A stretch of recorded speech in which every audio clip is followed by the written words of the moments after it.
От пациентки в 6-7 лет назад была травма левого колена, был сильный рывок собакой за поводок, после чего не могла встать на эту ногу.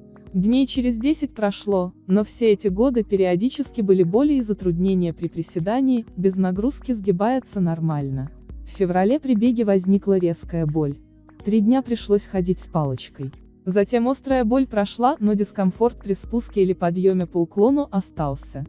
Консультативное заключение по представленным МР-томограммам пациентки 51 года, дата исследования 25 июля 2023 года. Область исследования: левый коленный сустав, суставные поверхности неровные, с признаками субхондрального склероза, тенденцией к формированию краевых костных разрастаний. Гиалиновый хрящ суставных поверхностей прослеживается, неравномерно истончен. За надколенником вдоль мыщелков бедренной кости и в полости сустава определяется значительное количество свободной жидкости. Периартикулярные ткани отечны. По наружной поверхности сустава визуализируются многочисленные варикозно расширенные до 7 мм подкожные вены.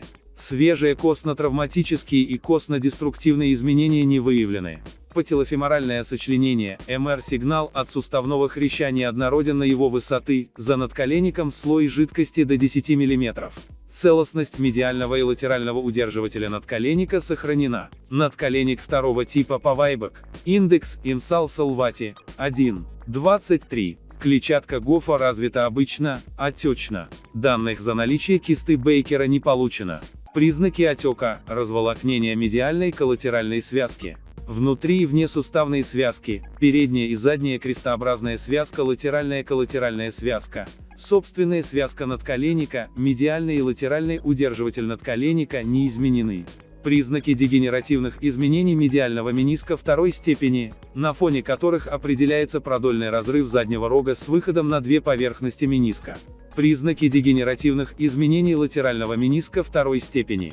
Заключение МР: признаки отека, разволокнения медиальной коллатеральной связки, разрыва медиального мениска трипстепени Пастоула, дегенеративных изменений латерального мениска второй степени, пателла алта, хондромалицеи надколенника второй степени, выраженного синовита, артроза левого коленного сустава второй степени. Рекомендована консультация травматолога. 1 августа 2023 года к М.Н. доцент Котов М.А.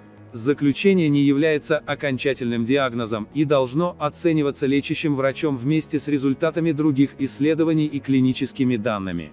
Комментарий врача-рентгенолога: у вас есть разрыв медиального мениска и выраженный синовит скопления большого количества жидкости в сустава, что и дает боли, чувство неудобства в колене.